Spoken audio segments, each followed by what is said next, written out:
Baik, bismillahirrahmanirrahim. Assalamualaikum warahmatullahi wabarakatuh. Puji syukur, marilah kita panjatkan atas kehadirat Allah Subhanahu wa Ta'ala yang telah memberikan kita nikmat kesehatan, lebih-lebih nikmat kesempatan, sehingga kita dapat melakukan pembuatan video pada siang hari ini. Salawat serta salam tak lupa pula kita haturkan kepada junjungan alam, yakni Nabi besar Nabi Muhammad SAW, Nabi yang telah merubah paradigma berpikir umat manusia dari zaman kebodohan menuju zaman kepintaran seperti yang kita rasakan pada saat ini. Sebelum saya memaparkan makalah terkait dengan ayat-ayat Allah, terlebih dahulu saya akan memperkenalkan diri saya. Perkenalkan, nama saya Ningsi Anggriani dari Prodi PGSD kelas A semester 3. Saya di sini membuat video terkait tugas pendidikan agama Islam yang diberikan oleh Bapak dosen Pak Idhar MPD. Baik, selanjutnya saya akan memaparkan makalah terkait ayat-ayat Allah.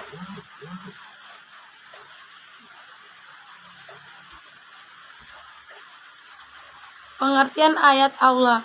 Ayat Allah ialah firman Allah yang diturunkan kepada Nabi Muhammad SAW yang berupa Al-Quran Qauliyah. Tidak hanya Al-Quran, adapun semesta beserta isinya termasuk ayat-ayat Allah, bahkan kita para manusia juga ayat-ayat Allah Kauniyah. Teori ini diperjelas salah satu firman Allah dalam Quran surat Ad-Zariyat ayat 20-21. Dan di bumi terdapat ayat-ayat kekuasaan Allah bagi orang-orang yang yakin dan juga pada dirimu sendiri. Maka apakah kamu tidak memperhatikan dalam ayat di atas jelas-jelas Allah mengajukan sebuah kalimat terotis. Jenis-jenis ayat-ayat Allah. Allah telah menyediakan untuk kita dua jenis ayat. Yang pertama ayat Qauliyah, yaitu ayat-ayat yang Allah firmankan dalam kitab-kitabnya. Al-Quran adalah ayat Qauliyah. Yang kedua ayat Kauniyah, yaitu ayat-ayat dalam bentuk segala ciptaan Allah berupa semesta dan semua yang ada di dalamnya. Ayat-ayat ini meliputi segala macam ciptaan Allah, baik itu yang kecil mikrokosmos ataupun yang besar makrokosmos. Bahkan diri kita baik secara fisik maupun psikis juga merupakan ayat kauniyah. 1. Ayat Qauliyah. Ayat Qauliyah adalah ayat-ayat difirmankan oleh Allah Subhanahu wa Ta'ala di dalam Al-Quran. Ayat ini menyentuh berbagai aspek termasuk tentang cara mengenal Allah. 2. Ayat Kauniyah. Ayat Kauniyah adalah ayat atau tanda yang wujud di sekeliling yang diciptakan oleh Allah.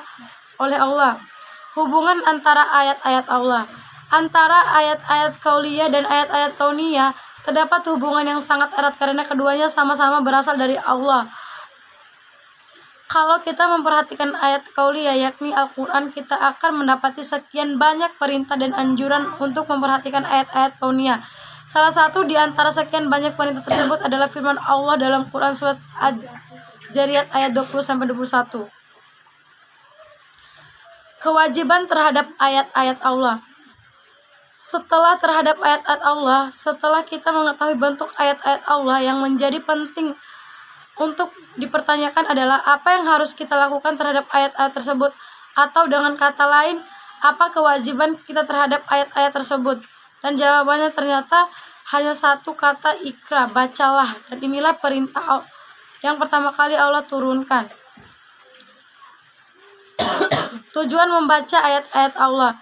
Tujuan utama dan pertama kita membaca ayat-ayat Allah adalah agar kita semakin mengenal Allah, marifatullah, dan ketika kita telah mengenal Allah dengan bertakwa kepadanya, karena itu indikasi bahwa kita telah membaca ayat-ayat Allah dengan baik adalah meningkatnya keimanan, ketakwaan, dan rasa takut kepada Allah Subhanahu wa Ta'ala.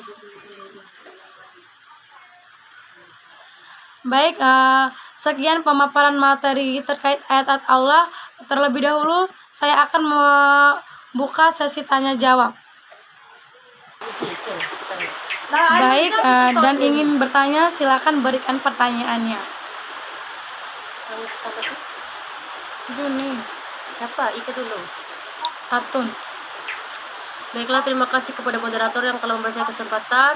Pertanyaan saya, sebutkan dan jelaskan kedudukan Al-Quran. Sekian, terima kasih. Ika mau. Baik, terima kasih kepada moderator yang telah memberikan waktu dan kesempatan untuk saya. Pertanyaannya, apa fungsi diturunkan Al-Quran? Baik, saya ucapkan terima kasih kepada penanya yang sudah memberikan pertanyaannya dan berikan saya kesempatan untuk menjawab pertanyaan dari audiens. Pertanyaan pertama dari saudara Atun, sebutkan dan jelaskan kedudukan Al-Quran. Kedudukan Al-Quran. Al-Quran sebagai kitab Allah menempati posisi sebagai sumber pertama dan utama dari seluruh ajaran Islam, baik yang mengatur hubungan manusia dengan dirinya sendiri, hubungan manusia dengan Allah, hubungan manusia dengan sesamanya, dan hubungan manusia dengan alam. Dalil nakli bahwa Al-Quran merupakan sumber hukum Islam yang pertama dan utama antara lain Surah An-Nisa Quran surat An-Nisa kalau TS. hadis yang menjelaskan bahwa Al-Quran merupakan sumber hukum Islam yang pertama dan utama adalah hadis riwayat Tirmidzi dan Abu Daud yang berisi dialog antara Rasulullah dengan sahabatnya Mu'adz bin Jabal, gubernur Yaman. Sebagian sudah dikemukakan terlebih dahulu. Gimana saudara Atun, apakah jawabannya sudah jelas atau gimana? Jelas. Dan pertanyaan kedua dari saudara Ika, apa fungsi diturunkan Al-Quran? Al-Quran menjadi petunjuk bagi manusia secara umum, petunjuk bagi orang-orang yang bertakwa, dan petunjuk bagi orang-orang yang beriman. Fungsi Al-Quran sebagai pemisah adalah Al-Quran dapat memisahkan antara yang hak dan yang batil, atau antara yang benar dan yang salah. Gimana saudara Ika, apakah bisa diterima jawabannya? Bisa. Baik, saya ucapkan terima kasih kepada penanya. Dan sebelum saya menutup presentasi saya kali ini, saya akan membacakan kesimpulan terlebih dahulu. Kesimpulannya, Allah Subhanahu wa Ta'ala menurunkan ayat-ayat tanda kekuasaannya melalui dua jalur formal, yaitu ayat qauliyah dan jalur non formal, yaitu ayat kauniyah. Ayat qauliyah adalah kalam Allah Al-Quran dan diturunkan secara formal kepada Nabi Muhammad SAW. Sedangkan ayat kauniyah adalah fenomena alam, jalurnya tidak formal dan manusia mengeksplorasi sendiri. Sekian presentasi singkat dari saya, lebih kurangnya saya mohon maaf. Jika ada kesalahan datangnya dari saya pribadi, jika ada kebenaran datangnya dari Allah Subhanahu wa Ta'ala. Sekian, wassalamualaikum warahmatullahi wabarakatuh.